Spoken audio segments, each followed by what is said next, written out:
Estamos diante de uma crise sistêmica como tivemos na crise de 2008 do subprime imobiliário nos Estados Unidos, ou é apenas um problema pontual de uma gestora de crédito privado norte-americana? Esse é o tema do vídeo de hoje, mas antes de continuar eu faço aquele pedido a você que assiste aos vídeos do canal e ainda não está inscrito. Não deixe de se inscrever, marcar o sininho para que você receba todos os vídeos que são publicados diariamente aqui no canal e não deixe de acompanhar a nossa produção nas outras redes, nas outras plataformas, @RafaelAbismusa, no Instagram, no TikTok, no LinkedIn e no Spotify com produção de podcasts diários. Vamos voltar ao tema do vídeo de hoje, que é a crise da Blue Owl, que a Blue Owl é uma gestora de crédito privado, uma gestora de investimentos alternativos e ela teve um problema com um fundo que tinha créditos privados e que não era listado. Houve um pedido de resgate, a gestora não tinha caixa para fazer frente aos resgates solicitados pelos seus cotistas e começou a vender alguns dos créditos que tinha na carteira num preço muito depreciado para poder liquidar esses pedidos e depois tomou uma medida mais drástica ainda, que foi fechar o fundo para resgates. Mas eu vou explicar com mais detalhes para você entender, porque é uma situação muito específica dos Estados Unidos, que tem um mecanismo de investimento um pouco diferente do sistema bancário tradicional, lá também norte-americano, e isso causou uma grande preocupação se poderia haver uma contaminação, um risco de contágio no crédito privado como um todo, e causou alarde e até fazendo com que o CEO do JP Morgan, que é o Jamie Dimon, se manifestasse sobre a situação. Mas vamos contextualizar. Nos Estados Unidos, houve o florescimento de uma indústria de gestoras de crédito privado e de ativos alternativos que estão fora da regulação tradicional do sistema bancário. O sistema bancário, e aí os grandes bancos, JP Morgan, Wells Fargo, Bank of America, estão todos submetidos à legislação tradicional dos bancos, tem a regulação específica, e eles captam dinheiro por meio dos depósitos e fazem a emissão dos títulos para captação das empresas. No entanto, ao longo dos anos, dos últimos 10, 15 anos, houve um grande crescimento de gestoras privadas que fazem a captação com investidores, com seguradoras, com fundos soberanos, com fundos de previdência, fundos para previdência de funcionários, fundos que gerem outros recursos de entidades que transferem essas quantias para a gestora, para a Blue Owl, que faz então a captação e faz a compra de créditos privados de empresas menores. E existe um mecanismo lá, um veículo chamado BDC, que é Business Development Company, em que essa gestora faz a concessão de crédito para empresas menores, empresas que ainda estão em maturação, em desenvolvimento, e esses créditos ficam na carteira. A grande questão da Blue Owl é que ela tinha uma grande concentração em empresas de software. Muitas empresas de software eram tomadoras de crédito e faziam parte dessa carteira de crédito. Só para você entender, esse fundo da Blue Owl, ele se assemelha muito a um REIT, que é um fundo REIT, né? O fundo REIT é REIT na sigla, que é um fundo como se fosse um fundo imobiliário em que esses créditos fazem parte da carteira e o investidor recebe esses rendimentos,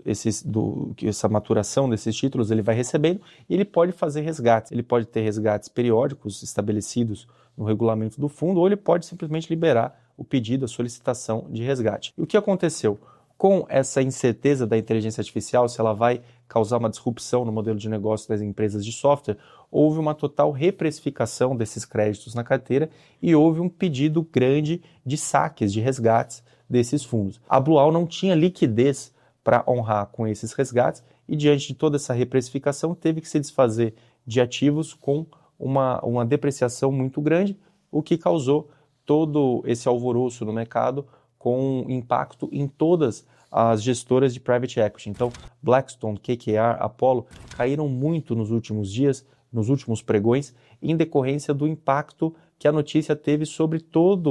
a indústria de private equity, de gestoras de crédito privado e de ativos alternativos, que, pela falta de transparência e por ter esse mecanismo de captação em paralelo ao sistema bancário, leva a uma opacidade, a uma falta de clareza das informações, que fez com que o mercado simplesmente agisse por impulso, vendesse as ações dessas gestoras o mais rápido possível e causasse uma suspeita de risco sistêmico. Diante de todo esse cenário de crise de liquidez, fechamento para novos resgates, o CEO Jamie Dimon, do JP Morgan, disse que se foi encontrada uma barata na cozinha, é bem possível que haja mais baratas. Então, essa frase é muito típica para demonstrar a preocupação de que haja um risco sistêmico, que haja outras gestoras de ativos alternativos que estejam numa situação muito similar e que poderia causar um efeito em cadeia para todo o segmento de crédito privado nos Estados Unidos, com o risco, inclusive, de colapso de várias entidades, de várias gestoras.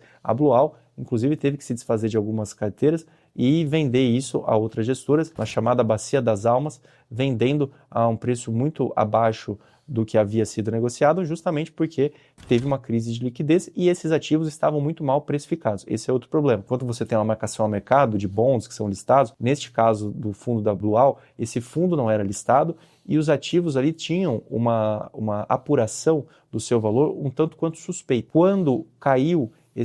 o chamado NAV, que é o Net Asset Value, houve todo esse desdobramento e toda essa situação catastrófica para investidores e para a própria gestora. E é por isso que o mercado acendeu o alerta. Já havia várias preocupações de inteligência artificial, de problemas com insegurança tarifária e agora esse problema de crédito privado que acendeu o alerta e que grandes gestoras muito tradicionais, por exemplo a Blackstone, que é uma gestora de private equity muito tradicional e muito conservadora na gestão, também sofreu impacto porque tem um grande portfólio de real estate, tem um grande portfólio também de crédito privado e sofreu muito, uma correção bem expressiva, assim como outras empresas do segmento. Então vale a pena para o investidor que tem alocação nos Estados Unidos, ou mesmo que não tenha alocação nos Estados Unidos, vale a pena ficar de olho, porque se isso se desdobrar para um evento com um risco muito maior, é possível que mais empresas sofram e que haja algum dano maior a posições acionárias e a empresas com maior relevância. Então, por isso que esse problema da Blue Owl acendeu o alerta, há uma preocupação de regulação, uma preocupação de crescimento desenfreado de ativos, até o Jamie Dimon comentou isso também. Essas gestoras estão tentando crescer o chamado Assets Under Management, que são os ativos sob gestão, de maneira desenfreada, sem nenhum controle, e há uma preocupação de que essa busca para o crescimento de Assets Under Management leve a uma perda na avaliação do risco do crédito que está sendo concedido, uma queda na qualidade da aferição do risco do tomador e, por isso, a preocupação de que haja uma contaminação do sistema como um todo e até pedidos para que haja uma regulação mais intensa e que seja mais simétrica àquela regulação tradicional dos bancos, já que essas gestoras cresceram muito ao longo dos últimos anos. Então, fica um alerta em relação ao cenário da Blue Owl. E para o investidor brasileiro, eu faço aqui uma recomendação que eu li essa semana, um relatório da JGP. A JGP é uma das grandes gestoras privadas de crédito aqui no Brasil, tem outros veículos de investimento também, mas é uma grande especialidade da casa, foi fundada pelo André Jakuski e agora foi comprada a gestora recentemente pelo BTG, a gestora faz parte do grupo do BTG, e teve um relatório muito bom, muito bem elaborado, que mostra o problema da Blue Owl, toda a questão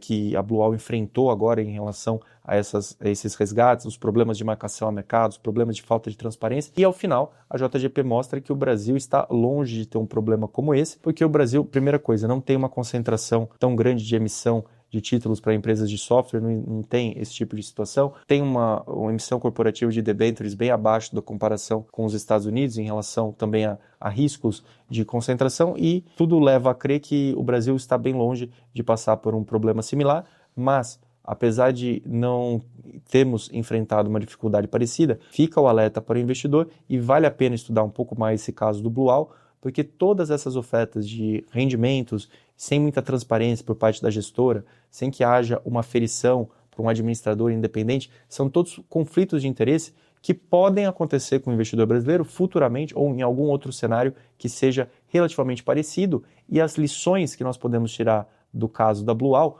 podem servir de lições premonitórias e cautelares para que o investidor brasileiro não incorra nos mesmos erros de grandes fundos de pensão, fundos de investimento, entre outros grandes investidores institucionais que buscaram a Blue Owl em busca de mais retorno no crédito privado e, ao final, acabaram sendo prejudicados pela crise de liquidez e pela interrupção dos resgates. Então, fica a lição, sempre muito cuidado e sempre exigir muita transparência por parte de quem faz a gestão. Se você gostou desse vídeo, não deixe de se inscrever no canal, não deixe de dar o like para que esse vídeo possa ser distribuído pelo algoritmo para outras pessoas que tenham um interesse similar ao seu, e não deixe de me acompanhar nas demais redes, @RafaelAbismusa, no Instagram, no TikTok, no LinkedIn e no Spotify, para que você se mantenha sempre muito bem informado sobre assuntos ligados a direito, economia e mercados.